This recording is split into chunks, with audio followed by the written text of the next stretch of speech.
Hi, everyone. Welcome to our podcast. Today, we're talking with SleepCycle about their new cough radar feature. It's a game changer for tracking coughs and respiratory health while you sleep.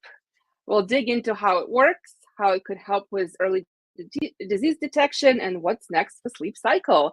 So let's get started. Well, welcome, Michael. Thank you very much. Welcome, Michael. Great to have you here from Sweden. You've been at this mission for a while. So talk to us about the big idea behind SleepCycle and the changes you're hoping to bring about in sleep health and quality. Sure. So what we want to do is really, it's sleep, but it's larger than sleep. We want to improve global health. That's what we want to do. Right? And we want to do that by providing tools and insights into our users' sleep so that they can improve their sleep. And from that, we know it's connected to health. So that's like the big goal, I think. So what do we do at SleepCycle? I mean, we're really expert at audio-based sleep tracking. That's where we shine. So we can do things like we can track the full respiratory system, your breathing rate and your breathing stability throughout the night. And we can use that to do things like sleep staging, but we also do, let's say, general event detection so that you can listen to, if you're snoring during the night, then we track your snoring and you can listen to your snoring. And also if you're talking in your sleep and you say something funny, then you can listen to that in the morning as well. So we do a lot with that. But yeah, you're right. What I want to talk about today and what you introduced, it's really something new. It's something where we leverage our position, I would say, to kind of have an impact on our mission and do something completely new. So what if I told you that we could give you something very similar to, let's say, weather report, right? Like a rain map, but for coughing, so that you can use that information and understand whether or not there's some coughing coming in where you work, maybe, so you can take an informed decision whether or not you should take public transportation going to work today, or maybe today you should, I don't know, work from home. And the same for planning our weekend, right? So that's really the goal that we want to achieve with Cough Radar. Wow, amazing. Very interesting. Yeah, fascinating goal. And so tell us about the service. Cough Radar is a feature in your SleepCycle app. How does it work? And how does it, with users, how can they leverage it? Absolutely. So I think some background might be in order. So what we do at SleepCycle, we're a sleep tracking app. We have about, active user base of more than 1 million, maybe 1.5 million a random night. So having that base in about 150 countries around the world means that we are analyzing 8 hours of audio for all of these people in like this big, huge, you can think about it like a global sensor network. We're actually analyzing about, it's a big number, about 1 millennia of sleep audio every night. So that's the amount of data. We're doing it on the user's phone to make sure that it's private, but we can really detect anything. So we were thinking, all right, so we have this mission. We want to improve global health. Can we do something more? And it was like after the pandemic, or it was just towards the end of the pandemic. So we're kind of top of mind with coughing and so on. So we were thinking maybe, just maybe, could we create coughing maps and then do this every day so that we could see how these clouds of coughing move around the world, to see if we can see patterns. I mean, for me first, it was just a curiosity. With a research background, I was really like, oh, will we see anything or will be nothing? It turns out that there is a fair amount of structure. So we now have that. We compute those maps every day. We take anonymized statistics from the users and an approximate position. So we make sure it's not an exact position, and we noise it so it's different every night to make sure that we don't want to track individuals, but we can use this to create these maps and now have that early warning system. And that can be, if you're a premium user, you can use it inside of SleepCycle app. Amazing. Great. So obviously cough came into large focus, I think, to basically everyone during the pandemic, including how far it spreads, what is a safe distance to avoid picking up the germs. So just tell us, how accurate is Cough Radar in detecting coughs, and what methods you use to ensure that accuracy? Yeah, so that's an excellent question. It turns out it's actually very, first when I thought about it, I thought, well, maybe it won't be very accurate. But it turns out that it is actually very, very accurate. So when you compare it to the other types of methods that can do something similar, the early warning systems, the only one that comes to mind is really Google Flu Trends, I think it's called, where you can get some kind of early warning system because people start Googling on flu symptoms when they start getting sick. Well, first of all, it's not as early because you have to actually realize that you're sick before you Google. And secondly, if there is a lot in the news about flu, then people start Googling about it. So it's quite noisy. So it's not that useful. What we do is that we actually measure the underlying biological phenomena, if you will, of coughing. So we actually count the coughs. And the accuracy on detecting coughs is very good. We have annotated a large corpus of audio, so hand annotated, where the coughs are, and then we just train our algorithms to detect those and verify that we can do it correctly.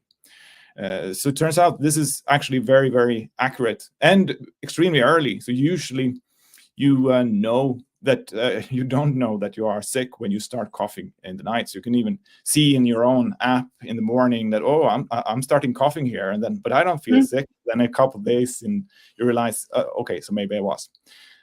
So yeah, it's very accurate, and we also validated it against COVID data. So this was again towards the end of the pandemic. So we had this nice data graph. So we used the United States as a case study, and then we looked at the COVID waves coming and going, and that was pretty much all that was going on right then, because everyone was working from home, so it was most COVID. So we could see those waves, and then we correlated that against our trends that we have. So we have about 2 years of data now, and we could see that there was a very nice correlation, and we also saw that 2 weeks in advance, because what's going on when you have to first feel that you're sick, and then you go to the doctor, and then the doctor reported this, and that took about 2 weeks. So we saw that delay in their data compared to our data. Interesting. So yeah, fascinating. And so how is the data from your Cough Radar analyzed? How's it presented to users? And how do you make it easy to spot patterns and trends? Yeah, so we present it as a map. So it's pixels on a map. A huge number of pixels, because we are available again in the whole world. So it's actually about 70 billion of those pixels on our maps. So you can zoom in wherever you want on the map, and then each of those pixels represent coughing in an area up to 7.5 kilometers. So if you're in that area, then you will be part of the data set that's kind of contributing to that pixel. And the pixel in itself is only shown, and this is important for privacy reasons, it's only shown if there's at least 125 people in that area. And we do that because then we will never be able to identify a certain person, and so I can even prove that it's possible with something called differential privacy. So now when we have these areas, so that's really what we model. We don't model the people per se, but we model the area. So you can think about that as a Poisson distribution. So it's a rate, really, a coughing rate. We compute the coughing rate over the whole world, or a very large region, and for the whole year. So we know how much you're supposed to be coughing, if you will. And then we compare the coughing rate in that particular area to how much you are supposed to.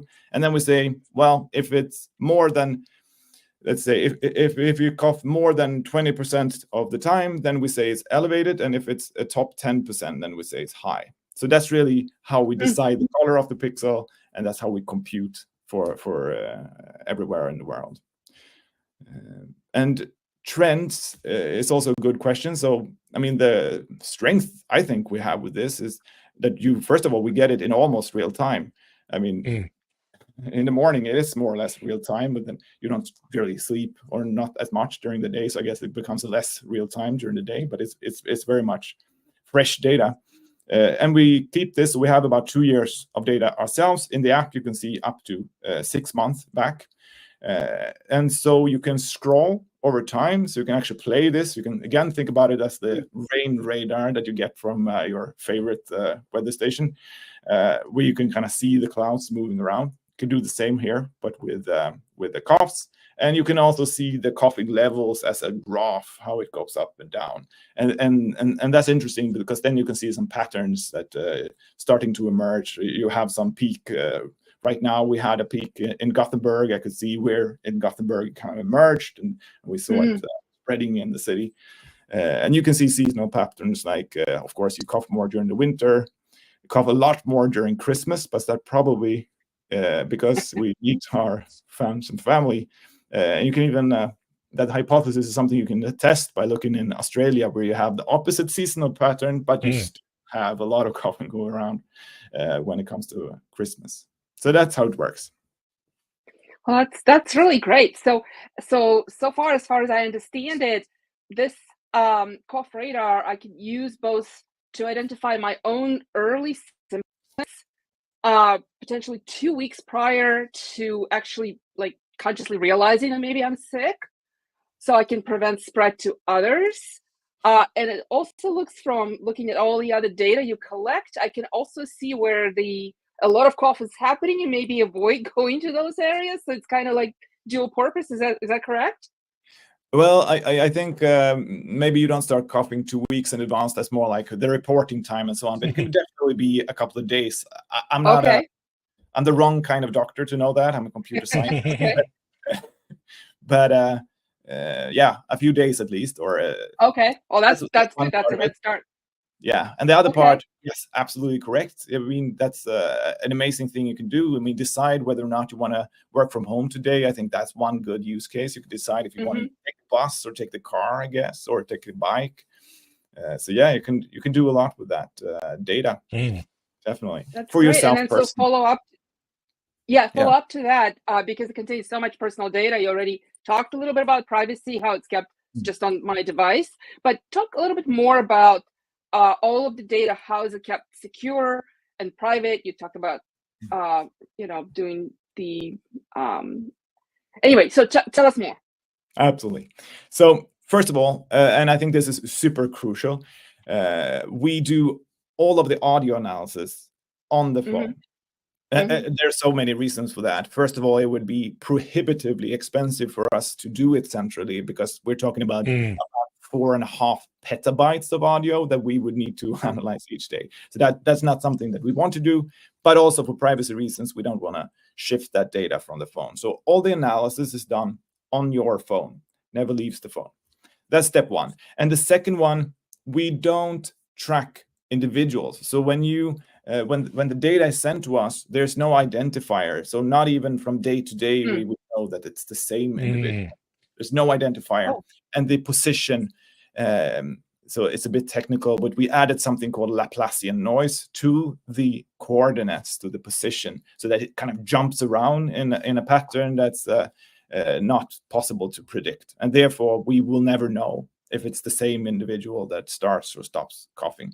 And that's not what it's about. It's about the area. So we can always look at an area. Could be like on the map, it's a disk, but it could actually be any polygon. So we have had, with some partners, we have looked at the states, or looking at different regions, like within a city and so on. And we can do that as well. But so for privacy, that's what we do. First one, audio never leaves. Secondly, we only model you as a group of 125, at least 125 individuals, and therefore it's mathematically, provably impossible to identify you in hindsight. Well done. Let's talk big picture. I mean, how and can the data be gathered in a way that contributes to broader, health goals? And what is the big picture beyond cough radar that you're striving towards? Yes, I definitely think so. I think the biggest like low-hanging fruit, if you will, and then I have some indications after talking to people in that area, is to create early warning systems for public health authorities, because this is high resolution data. It's a very early warning. It's high accuracy, and we have a really good coverage over many of the important markets. So looking at looking at the UK, for instance, we saw that we cover about 80% of all people in England. So that's pretty good. And the reason that we do that is, of course, if you live on the countryside by yourself, then you're not going to be covered. But very few people do that. Most people actually live within cities or live in somewhat denser areas, and therefore